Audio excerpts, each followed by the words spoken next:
Are you a podcaster? Maybe you've got that big idea and you're looking for a network to join.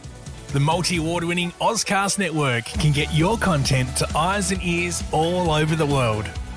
Join now for the first month free, and you could be featuring this sound at the beginning of your podcast. Ozcast. Simply head to ozcastnetwork.com for details. Mientras trabajas duro por el éxito de tus hijos, algo que no ves los puede estar afectando. Se llama estrés tóxico. Es la manera en que el cuerpo de los niños responde a experiencias difíciles. Aprende cómo ayudarlos en first5california.com.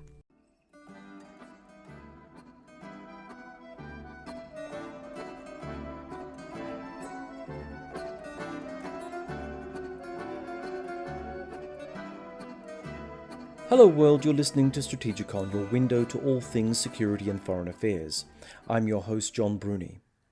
In this episode, we are again joined via Skype from Houston, Texas by Dr. Jonathan Z. Ludwig, who is visiting assistant professor of Russian at Oklahoma State University and member of the SAGE International Australia Advisory Board. Dr. Ludwig was formerly with Rice University, Houston, Texas, as Senior Lecturer of Russian, Faculty and Asian Studies member, Faculty Senate member, and on the Examinations and Standings Committee. Before we start today's episode, I would like to remind listeners that Strategicon can be found on iTunes, SoundCloud, and our podcast on the Sage International Australia website, www.sageinternational.org.au. In today's special episode, Jonathan and I will be discussing the human headline that is President Donald J. Trump. Over recent weeks, his administration has lurched from crisis to crisis. The American and international media have been almost exclusively focused on how the Trump White House is governing everything from domestic political expectations to foreign policy, allegedly all under the shadow of Moscow's hidden hand. Last week, we saw the sacking of FBI Director James B. Comey. We also heard that Comey will now be giving testimony to the U.S. Senate Intelligence Committee on whether the president was obstructionist in wanting to close down the Flynn investigation into his ties to Russia. But if Trump's election victory last year was in some way helped along by Russian intelligence, how does Russia view the happenings within Washington, D.C.? Are they pleased or alarmed by the chaos that is coming out of the American capital? Jonathan, the ongoing Trump-Russia scandal has been the focus of American and international media so much of late. Is this having an effect on the way the United States is being governed? You know, on a small level, not really. The government still functions. Taxes are still being collected. I got my refund in the usual amount of time. Passports are still being renewed. Clearly, the military still works. Unlike what we talked about a couple weeks ago, we've attacked Syria again. There was a budget deal that was passed. Not a long-term budget, but a short-term deal. But other than that, there have been no legislative initiatives. There have been no legislative victories. The healthcare thing barely squeaked through the House. There's no way it's getting through the Senate. Everything is bogged down. For the most part, even before Russia appeared back on the radar, the immigration order, so sort of took and any momentum that Trump might have brought in was, deflated almost immediately because of that.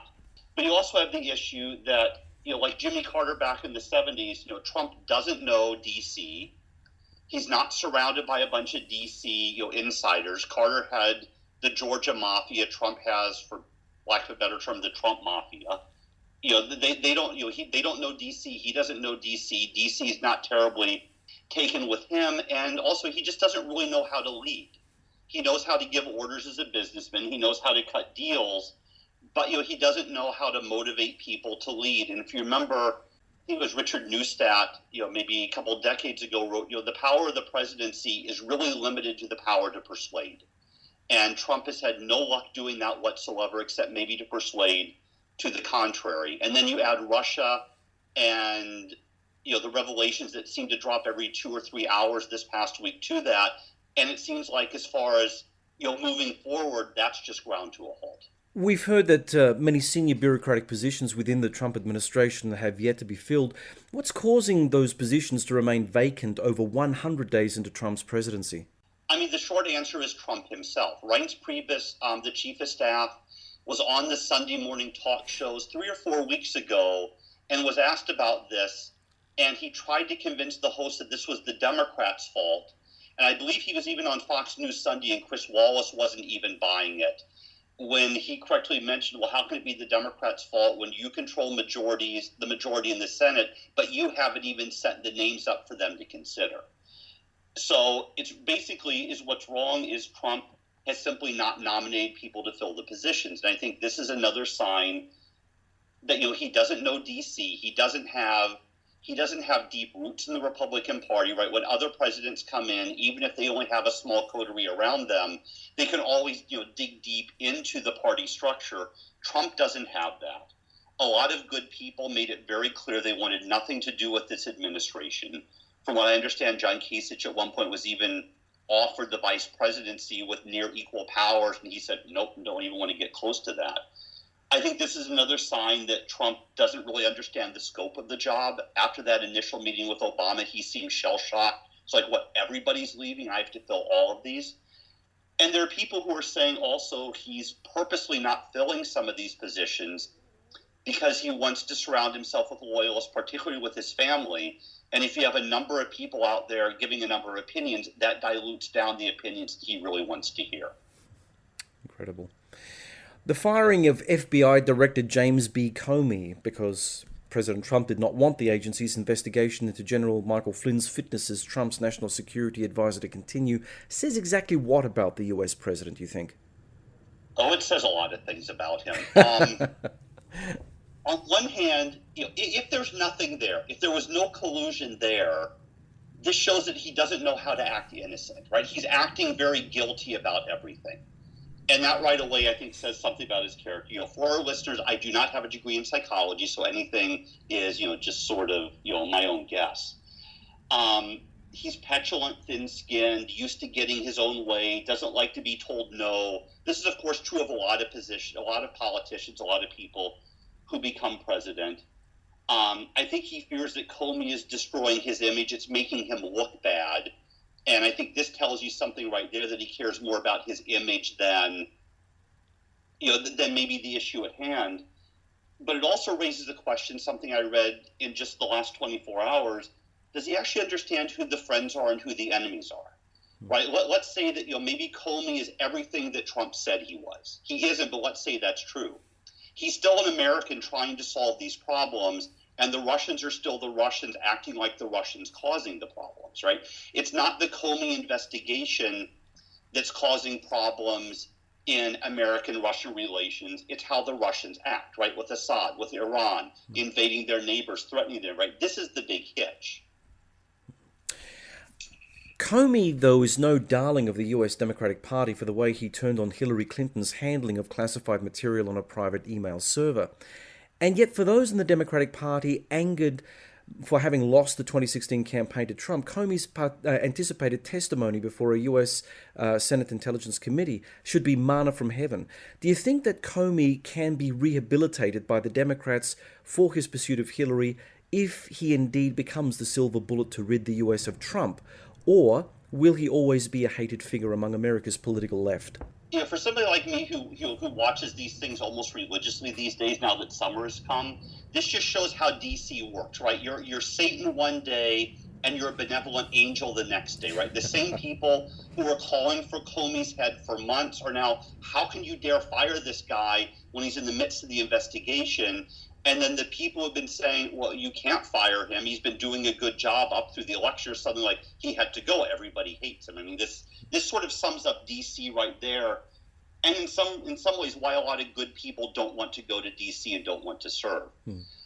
I think there'll be a number of people on the political left who will always hate Comey, because they will see it as, it took the election away from Hillary. Hillary had a lot of problems of her own.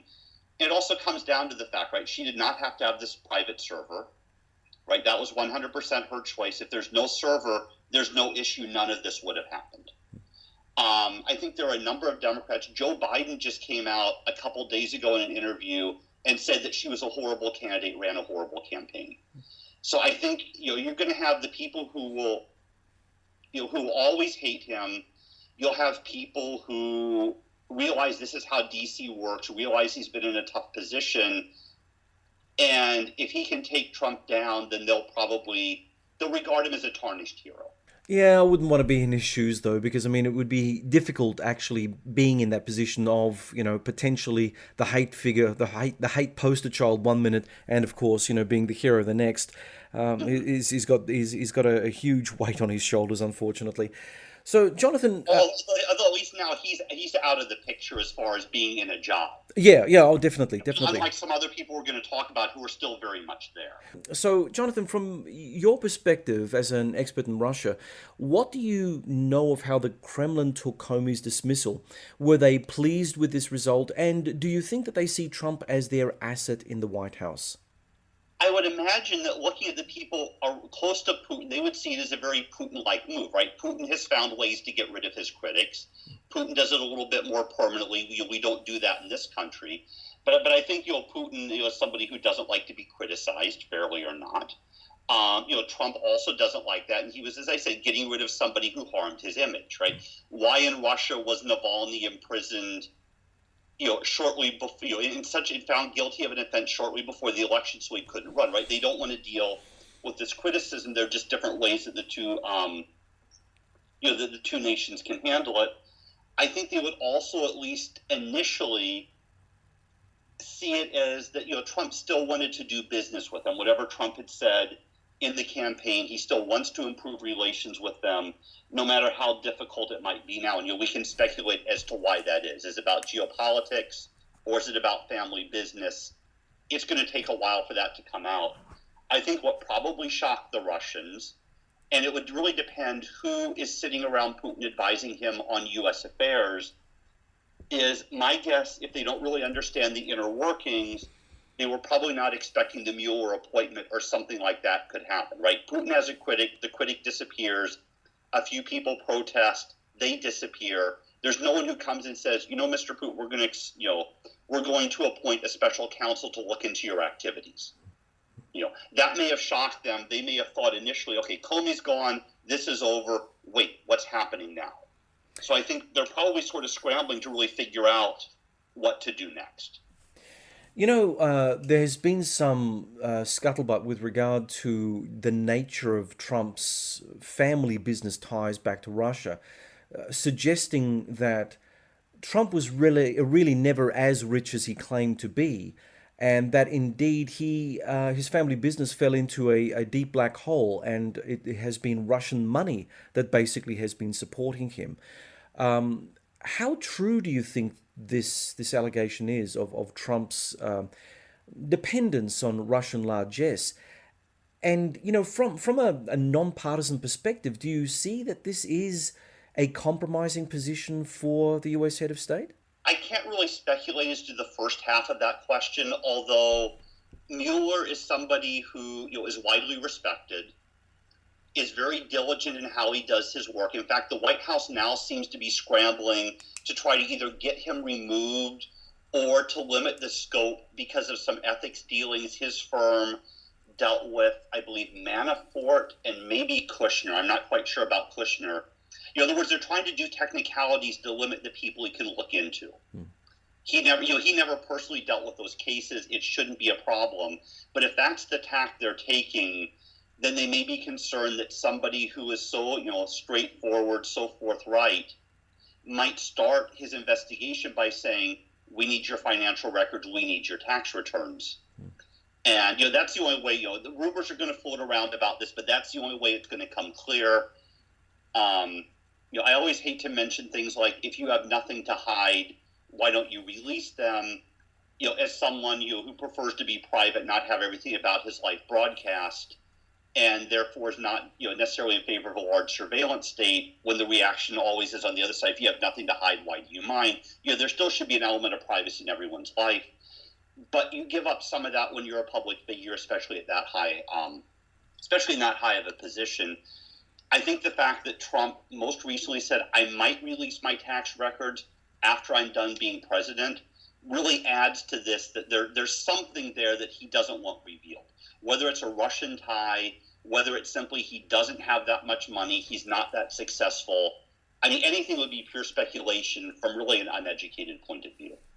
What would a proper investigation into Trump's family business reveal that might actually reflect badly upon other members of the US Congress who may also have dealings with business dealings with foreign entities? I mean, is there almost a level of fear among the American political class that if they go after Trump too hard on that score, they might reveal the very ugliness that was a key platform of Trump's, draining the swamp? I mean, how ugly do we want to actually see this swamp, I suppose? Well, I mean, this brings to mind this saying, right? People who live in glass houses shouldn't throw stones. I don't know if our listeners heard what was released by, I believe, the Washington Post a few days ago, but where Paul Ryan and a couple other of the House Republican leadership were joking around saying, there are two people that we think are on Russia's or Putin's payroll. I believe it was Dana Rohrabacher in the House, who's a representative from California, and and Trump. Putin's on Putin's payroll too, of course. And that shows right there that some of these people do have business dealings, and it always depends what type of business. We're a little stretching beyond what I know here about the finance laws and things, but a lot of times when you're in a public position, you have to put things into trusts, usually blind trusts. Other people are running it. So let's say I'm serving as a senator. I have my measly little educator's money that I've saved up that somebody else is investing. If it's in a blind trust where I don't know what's going on, am I responsible for that? And the reason it's in a blind trust is because my voting, the things I advocate for are not supposed to affect my finances. So I think for some of them it depends. Are they doing shady things with their own money they shouldn't be doing anyway, or is it in a blind trust where it's beyond their control? In which case, if it's a second, it really shouldn't be an issue. Was it simply a case of bad timing for Russian Foreign Minister Lavrov to be invited to the White House the day after the Comey firing? My guess would be that no, it was planned as a continuation of the message, right? The message the day before was, we're getting rid of Comey to make things better, and to show you they're better. We're doing it the day before that you're coming. Now, I'm sure the meeting with Lavrov had to be planned for a long time. You don't know when they're going to be in the country. These things have to be scheduled in advance. Knowing Trump, the way he likes to brag and show off, it was probably a chance for him to show off the trappings of power. Now, Lavrov has been in the White House before. I don't think it's anything new. But just the way that Trump acts, I think he'd want to show off and show off all the things that he's done. Let's take a break here, and we'll return to our discussion on Trump and the US in a moment. You're listening to Strategicon, the podcast of SIA.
And that was Australian pop princess Kylie Minogue's 2001 hit, Can't Get You Out of My Head.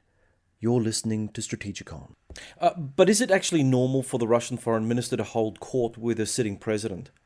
Yes, but they still still meet with presidents all the time. Andrei Gromyko, who was Soviet foreign minister for pretty much forever, met regularly with presidents from at least John Kennedy on, probably before that. Edward Shevardnadze certainly did. Sometimes it's a formal meeting. Sometimes they happen to be, like in the old executive building, they give them an opportunity to just simply drop by. But remember, sometimes they're carrying a personal message from the president that they don't want to go through the embassy, they don't want to go through the ambassador. And we do the same thing, right? When we send a Secretary of State abroad, they will often give private messages. I'm reminded of a story, I think it was during the Reagan administration. Reagan had sent his Secretary of State over to England, and at one point the Secretary of State asked everyone else to leave and said, I have a message that I'm supposed to give directly to Prime Minister Thatcher, no one else is supposed to hear. So I think it works. That in many cases is the president's closest advisor on foreign policy. They would not pick somebody they couldn't trust, and that would be a trusted messenger. So I'm sure if it hadn't been originally scheduled, if the foreign minister of any nation had confided to the Secretary of State, look, I have a personal message, I need 5 minutes with the president, it would not be turned down for that reason. Okay. While speaking to Lavrov, Trump is alleged to have boasted about the breadth and scale of U.S. intelligence capabilities, potentially compromising the safety of the third-party agent now widely assumed to have come from Israel, who brought forward evidence that ISIS was investigating ways to weaponize laptops in order to bring down passenger planes. How safe do you think Allied agents working in conjunction with the U.S. intelligence community are in being able to collect and disseminate their information when the President of the United States is unable to keep classified information from near-peer rivals like Russia? I think the bigger danger out of all this is, will U.S. intelligence agencies keep giving the information to Trump? Right? There was some discussion of this, the way he vilified them in the campaign, the way he pretty much insulted them by that day after the inauguration, 15-minute, it's all about me speech in front of the memorial wall at the CIA. That if they don't trust Trump, are they going to put key information in the presidential daily brief? I don't think they would purposely withhold something that might end up harming America, but they might filter it through other countries, right? We have the Five Eyes Agreement. We have a special relationship with the UK that surpasses that.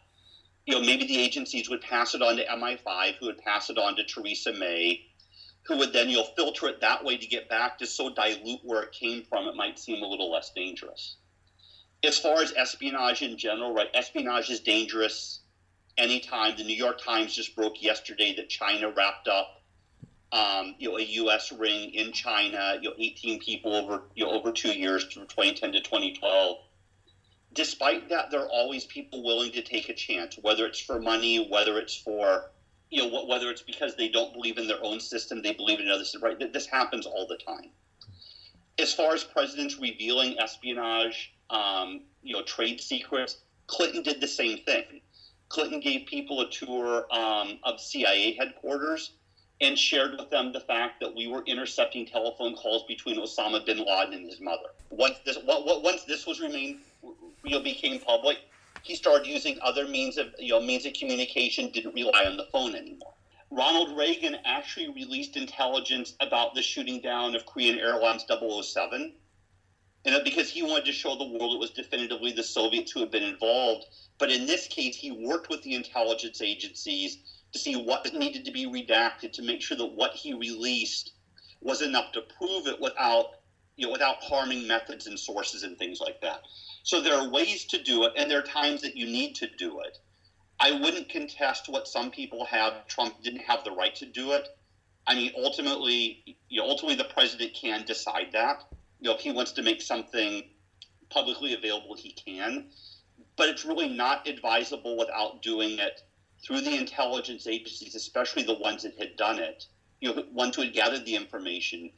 And when I believe McMaster, poor guy's in a very tough position, said the next day that, well, Trump didn't know where the information came from anyway, that's troubling that he didn't have the intellectual curiosity to ask about it. Interesting you should say that. I mean, President Trump is on his first overseas tour. He's just been to Saudi Arabia, will move on to Israel. And considering the fact that we're actually talking about a piece of Israeli intelligence, how do you think Prime Minister Netanyahu is going to be with the President of the United States on this matter? I have a feeling, my guess is, having heard of Netanyahu's temper, he might yell at Trump privately, but knowing that Israel has to protect itself. It's not gonna stop gathering information. It's not gonna stop sharing information with the U.S. if the U.S. is the one best able to deal with it. I don't think he's going to publicly condemn Trump as much as some people might like him to. I think he's going to hope that Trump sort of hangs his head in a little bit of shame, says, yeah, I really didn't think through it, but don't tell anybody that I said that, in which case Bibi will immediately release it. And of course, another Israeli leader with another president might be a little more angry publicly, but Netanyahu at least still has the hope that Trump will be more pro-Israel than Obama was, and that the relationship will still be a close one, and he doesn't want to risk damaging that too much. Okay. So do you think it's rather ironic that a key campaign plank of Trump's during the 2016 presidential election was on how Hillary Clinton improperly used a private email server in order to call into question her trustworthiness on issues of national security? I trust this is a yes-no question. I just say yes. Yes, it was a yes-no question. It was a yes-no. I mean, he's not the first. He would certainly not have been the first politician to be so disingenuous, but it's still inexcusable what he did. Yeah, absolutely.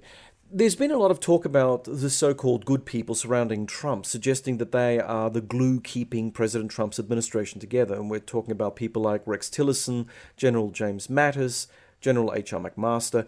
How compromised are these good people standing in the shadow of their current commander-in-chief? Or would they be better off resigning? Or are they fated to go down with the ship? I guess the question you have to ask is, what happens if all the adults leave? If all these, I'm sure there are some, not just of these three, some others who would really like to leave out of protest. And there are people who leave administrations out of protest all the time. But usually they know that, the government could continue. They'd be replaced by somebody competent. I have a feeling that these three know that might not be guaranteed. How long would it be before we'd even get another Secretary of State, another Secretary of Defense? How smoothly is the new FBI director confirmation hearings going to go? Because everybody's mad now. Would that carry over to something like this? As far as how compromised are they? Tillerson and Mattis are probably in pretty good shape, right? They're at retirement age. They could easily retire. My guess is if and when they step down for whatever reason, they will go to a think tank. They will be grabbed up by some type of board. Tillerson ran ExxonMobil. He could very easily run something else. He certainly is not hurting financially. He could retire tomorrow. Mattis having a military salary is probably not in as good a shape financially. But a lot of the generals end up serving on boards, running boards. It's not going to be a problem for them. McMaster's in a much tougher position. He's still acting military. If he quit, could Trump order him to stay as commander-in-chief? Would he have to leave the military in order to quit? These are all things that he might have to balance it out. He's clearly in a very tough place reading statements he feels uncomfortable reading. It does not help, and I've heard this with a lot of other people with Trump. A lot of the communications would be much smoother if Trump would just keep his mouth shut and quit tweeting. The Comey thing probably would have blown over a lot faster. He just kept adding on. Yeah. Right? If McMaster had come out and said, look, it didn't happen, he's trustworthy enough that people would have said, okay, where did that information come from originally? It's probably the Russians who leaked it. I really don't think that we should be trusting the Russians over, somebody else in that room. It leads me to another very interesting point here, and that is that some people have been suggesting that it doesn't matter how many good people surround Trump. The fact of the matter is that Trump will always find a way to undermine their message. So, even if they... I think that's what he's doing. Yeah. Sean Spicer, the spokesman, gets a lot of guff about things, but a lot of people know him when the media says, well, he's handling the material, which means Trump, as well as he can. And what do you do when you're sent out to say something and you say, this is the information I have, and a half an hour later, Trump says something or tweets out the exact opposite? Yeah. I think these people in a normal, sane administration would be doing just fine. And I think the problem is, Trump needs to stop talking and stop tweeting. And you'll let them carry the message, let them do things, and just make the occasional speech, right? It's if you're a Shakespeare fan, you might remember, the Henriad, right? The two parts, Henry IV, part 1, part 2, and Henry V, where, Henry IV criticizes Prince Hal as a prince and says, you're too much in the public eye. You're hanging around with Falstaff. You're hanging around in the pub. You should be more rare. Trump should be a lot more rare right now. Will Trump be impeached? The impeachment process has been talked a lot about lately, but it is a highly politicized process, which under current conditions would require Republicans and Democrats in Congress to work together. With Republicans holding a majority in Congress and congressional elections due to be held in 2018, are those Republicans who initially hitched their wagon with Trump willing or able to reach across the aisle to work with Democrats on the president's removal? Furthermore, what could be in the articles of impeachment? Let's start with the last question first. The most common one, the one that's been talked about, most on TV in the last few days, the key article would probably be obstruction of justice. It was one of the articles against Nixon. It was one of the 2 articles that passed against Clinton. It's hard to prove, as all the talking heads have been saying, but remember, this isn't a court of law, right? The burden of proof is what the Senate says it is, and that depends on who the senators are.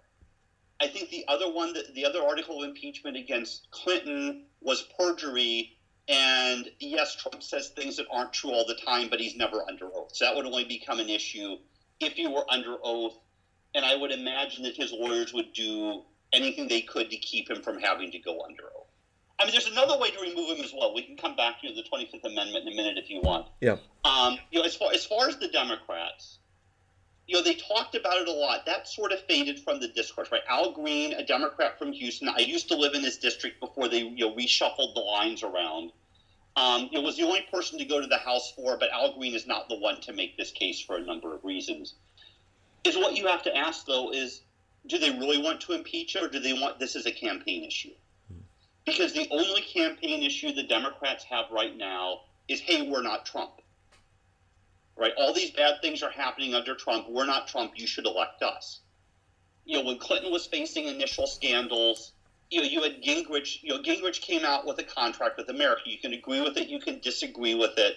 But he came out with a list of basic principles he would implement if he won. Right? The Democrats have, and we've talked about this before, right? The same old people, the same old faces. There's really no younger leadership waiting in the wings of the Democratic Party. They don't have any new ideas. It would be the same campaign that Hillary ran, which was, hey, we're not Trump.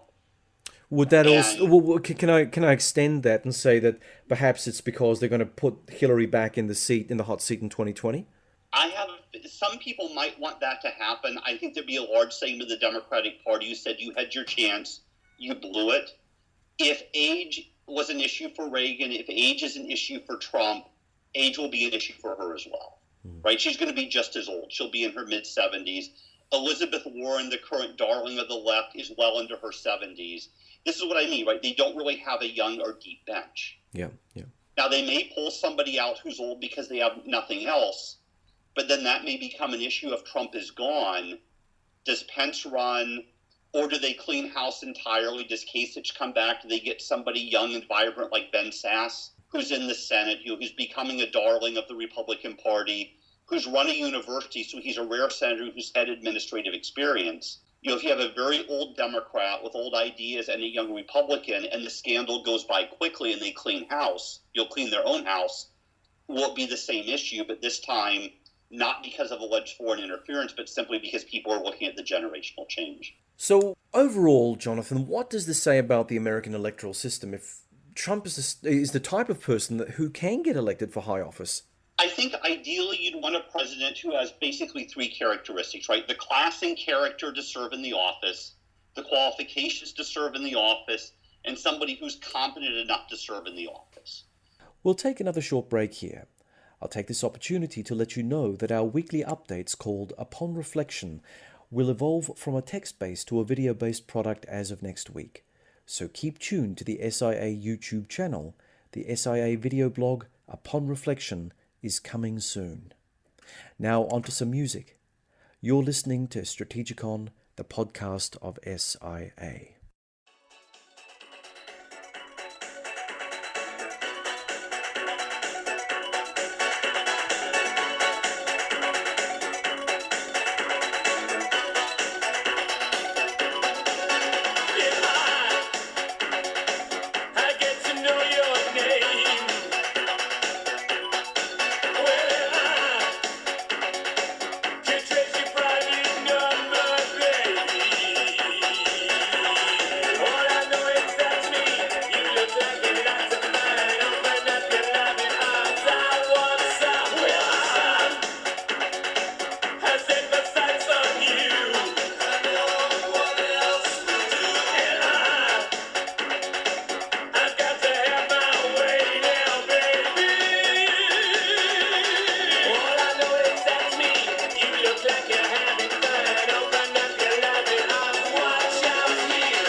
That was British group Dead or Alive with their 1985 dance hit, You Spin Me Round. And now we'll return to our discussion. And I really think we've been on a downhill trajectory for about the last 25 years.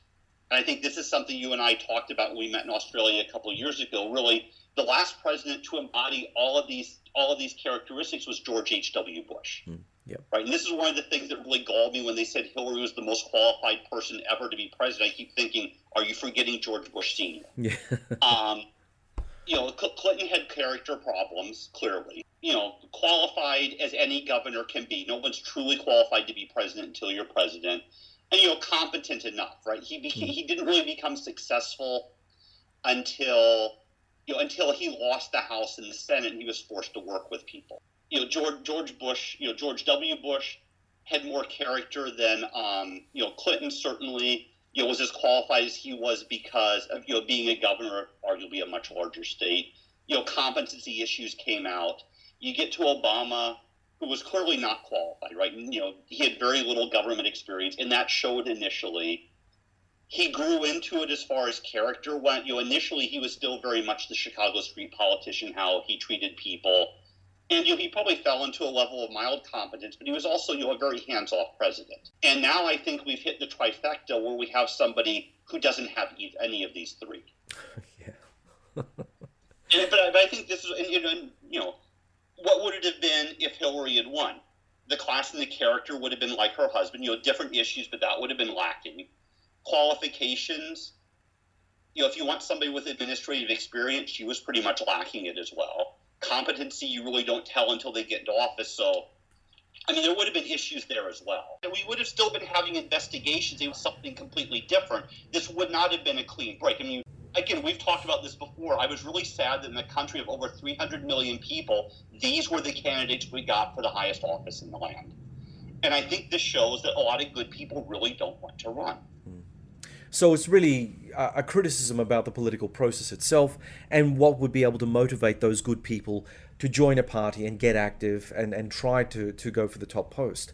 So there's obvious... I think that's certainly it, because I think Kasich was probably the last good person standing. He hung on to the end, but the press never took him seriously because, they thought he was boring. Maybe we need boring for a term. Maybe we need boring and competent and classy, for a while. That might not make for good ratings. The country might sort of chug along and actually work really well. We can't have that. Yeah, but the other point I was going to make about the previous question, with McMaster and those people, they really aren't going to be hurt in the long run, right? McMaster could go teach in a university. The people who are going to be hurt are the young junior staffers, right? These people you want to move up. They were the people who were hurt during Watergate. They were the people who were hurt during Clinton. Why? They're in D.C. They're in D.C. as young people. Suddenly they have to lawyer up. They probably don't have much savings. That's going to drain it. Some of their reputations will be tarnished completely unfairly. And they're going to pack up and leave D.C. and go back to Iowa, go back to Nebraska, go back to Washington, go back to wherever. And some of these people might have been people, even if today they're Trump supporters, they might have seen the light later the same way your political ideas change over time, right? When this happens in administration, you lose this whole young segment, and that takes out a large chunk of the people that you would want to move up. Well, talking about the longevity of the Trump administration, assuming that President Trump can be safely removed from office, will Vice President Pence, who seems to have completely disappeared off the scene, prove the steady pair of hands as some have speculated? Or, as an evangelical Christian, will he simply bring another form of instability to high office post-Trump? Can Pence sublimate his religious inclinations in order to rule the broad church that is the United States? I'm wondering what you mean by safely removed. Do you imagine Trump kicking and screaming as the marshals taken out of the White House after impeachment or something? Well, we've had a reputation here in Australia of people who have been prime minister or even premiers of states that, enjoyed the trappings of power so much that they had to be kind of cajoled out of their seats. I mean, you also had a prime minister who went swimming and never came back. So, these are always options as well. Well, yes, that's true. We'll just ask for a Chinese submarine somewhere off the coast. But as far as Pence goes, that's really the big question. Did he learn his lessons in Indiana or not? Right? Indiana welcomed him back for being a representative for a number of years with open arms. They knew he was ambitious. They knew he wanted to run for president. They knew he was coming back to be governor, as a lot of people do who are senators or representatives, so they can get some administrative experience. But, Indiana's been sort of, the traditionally moderately conservative state in the Rust Belt, right? In labor union territory, Indiana was the one state that wasn't heavily unionized. And you had Republican governors, back in the 70s, where Republican governors were very, very, very rare. But while it's moderately conservative, it's not horribly conservative, and he lost a lot of goodwill, with some of his initial attempts to pass legislation that was basically based on his evangelical Christian beliefs. Education plummeted a bit. Having come from Indiana, education has never been all that good outside of the university system. But but there are pockets of goodness there. He got rid of Common Core, which a lot of the teachers gotten rid of. But then he came back with something that was almost identical. So he made them happy, and then he irritated them, almost in the same breath. So the question is, did he learn his lesson? If so, he could probably be a very pragmatic president. He made it up fairly high in the House hierarchy. He would know how to get deals done. If he, on the other hand, tried to be a very conservative president, I doubt the Senate would go along with it, right? The health bill was pronounced dead on arrival, even though it actually hasn't been sent over to the Senate yet, which makes it seem like they're going to be going through that again. Also, what if Republicans lose the House and or Senate in 2018? The Senate will be difficult. The House is always a little more, sort of on edge there. If you're dealing with the opposing party, you always have to think differently about how you're going to run your administration. On the other hand, you have to balance this out with the fact there would probably be a much longer honeymoon period than a lot of presidents traditionally get, because there'd just be this long collective sigh of relief that at least we have an adult back. At least we don't have somebody who's going to get mad one day and send a bomb against North Korea or Putin or something just because he's peaked about how they're behaving. So I think, the world would breathe a sigh of relief. I think a lot of Republicans who have joined a lot of the protests because they don't like Trump would just sort of quietly go home, so they wouldn't be showing up anymore. There may be, the occasional issue they would still care about that they would call or write about. I think, I think a lot of the protests would diminish overall, and they would be focused on individual issues as they came up. Right. So, how would Russia view Trump's removal from office if it were to come to that? That's an interesting question, because they've actually made a couple statements about that in just the last couple of days. If you know Peskov, who shows up who's basically the Kremlin's official spokesman, was asked about this. And his statement was, "I consider the question to be incorrect. We did not interfere and are not interfering in any internal affairs." I don't have the original question, but the question must have been based on something like, what if you were impeached because of Russian behavior? Just today, I saw floating out among the Twitter sphere, I haven't verified it with Russian state TV. I can't find the original broadcast, although the people retweeting it are fairly knowledgeable in Russian affairs, that Dmitry Kiselyov, who is basically the official newscaster spokesperson said, Trump's impeachment is not just a question of the future, but a fact of the present. He is already de facto impeached. Right. Okay. Yeah. And if they're thinking that, then they decide that they can't use him as they had hoped, probably because of too much exposure, too much attention, being broadcast on him. That must frustrate Putin, who I'm sure, was hoping that at least behind the scenes they'd be able to cut some deals. On the other hand, you have to wonder, now that's the official Kremlin line, you'd have to wonder if there are some Russians in the background saying, America impeached their president, I wonder if we can do the same. They did it based on one or two small crimes. Look at everything that these guys do. Yeah. So, finally, Jonathan, is the damage that President Trump's done to brand America irreparable? I mean, are the institutions and checks and balances able to rebound from this dramatic period of U.S. history? I mean, America's been damaged before we've come back, right? The 60s and the 70s were very bad.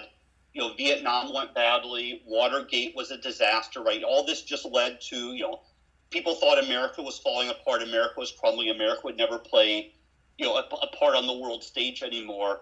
A European diplomat who preferred to remain unnamed said a couple days ago that America's having a nervous breakdown right now. We hope they get better soon. Some people like to think that, at least America took the hit with Trump, so the French presidential election turned out better than it might have. This may save Germany as well. Maybe this is a lesson for other people. For now, you also have to remember, right, Trump is distracted. Trump is somewhat neutered.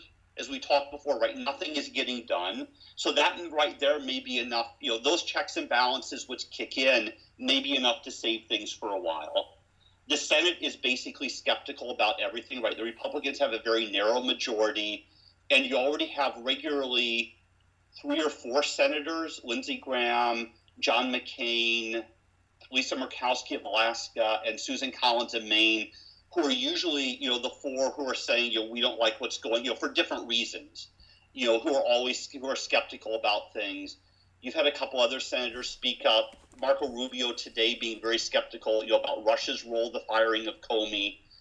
It's going to be hard to get anything done. He can patch together things, but unlike, say back, during Reagan's time, during, George H.W. Bush's time, where it was easy to reach across the aisle, cut some deals, get some people in, not a single Democrat, with the exception possibly of Joe Manchin of West Virginia, who's the Democrat in real danger next time because West Virginia is becoming a Republican state. Who else would even consider jumping over and supporting something unless it was going to be a unanimous vote anyway, or a near unanimous vote?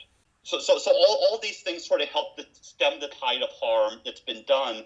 But my question is, as I mentioned before, when the 70s were bad, you had the Reagan-Bush team who came in with a different message for conservatives, right? You had people who were giving a positive message. We can debate about how that turned out, but you had this positive message as opposed to the hectoring Jimmy Carter. I don't know what Carter would have been like if Twitter had been back there, back then, because he was always lecturing Americans on how to behave. But who's that next generation who's going to step up and give a different message? As I've said before, the Democrats have a thin bench and an old bench. The Republicans have a deeper bench, but who wants to step into this mess right now? Yeah, I guess the big question is, America's going to come back, but where's the person who's going to lead it back? Just following on from that, I think that I'd want to go back to what you were saying earlier with regard to, how the Russians seem to have cleverly rephrased and reframed things. Then if we are looking at the United States from a strategic perspective, going under the period of Trump, what do you think will be the critical changes to the United States? I mean, during the 1960s and 70s, as you rightly pointed out, it was a very traumatic time for the United States, and it rebounded. But when it did rebound, it was not the United States of old. What do you think are going to be the key aspects of America post-Trump that, we didn't see under George W. Bush or Obama or Clinton or anyone else before? There must be some sort of evolutionary step that the US will be taking. Where will that lead the United States and arguably the world? I mean, that's a really good question. I don't know if I have a good answer right off. It may depend on who takes the reins of power next. Trump came in, pushing this plan of a return to isolationism, And I think there's always been a current of isolationism in the U.S., right? We're always hesitant. We always, at least, we have to be dragged into World War I, dragged into World War II. We're hesitant to get involved. And, for good reason, right? Foreign wars are harder when you're not directly involved, to justify at home. If that happens, then I'm not sure if the world becomes more unstable, but it might become a little bit more unpleasant, right? The shifting of, say, guarding the oceans from Great Britain to the United States was a peaceful transition because both nations were interested, in making commerce available for all. If the Chinese are the ones to step in, are they committed to the same theory? Do they want commerce for all, or do they want commerce for the Chinese? What does it depend? What happens in the rest of the world if the U.S. is no longer willing to lead in NATO or to lead other places? When there are crises in the world, do they just keep getting worse and worse and worse because nobody else steps in because nobody else can step in, right? The French step into Africa all the time. If the U.S. steps back, who is there to step forward? And what would be the result? I mean, that's what you're asking. And I'd like to think that we're still the indispensable nation and the world still needs us. Okay, Jonathan. Well, that's a wrap. And thanks for joining us for this episode. Well, thank you. Thanks for listening, everyone. We hope that you'll join us for our next exciting adventure through the world of geopolitics. Remember that you can subscribe to Strategicom through iTunes and SoundCloud, and please like us on the Sage International Australia Facebook site, LinkedIn site, and also follow us on Twitter. Also, please comment on any of our articles, podcasts, and video blogs through Facebook, Twitter, LinkedIn, YouTube, SoundCloud, and of course on the Sage International Australia site. We welcome any constructive feedback that can help improve our products, and we look forward to engaging with our followers. And until next time, goodbye.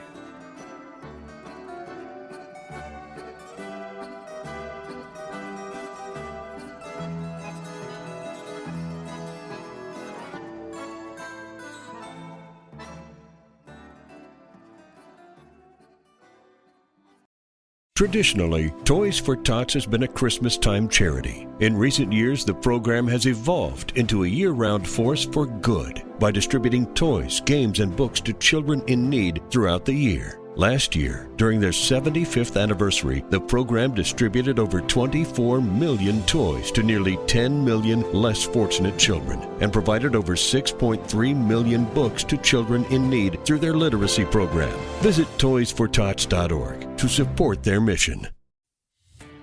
Are you a podcaster? Maybe you've got that big idea and you're looking for a network to join. The multi-award-winning Ozcast Network can get your content to eyes and ears all over the world. Join now for the first month free, and you could be featuring this sound at the beginning of your podcast. Ozcast. Simply head to ozcastnetwork.com for details.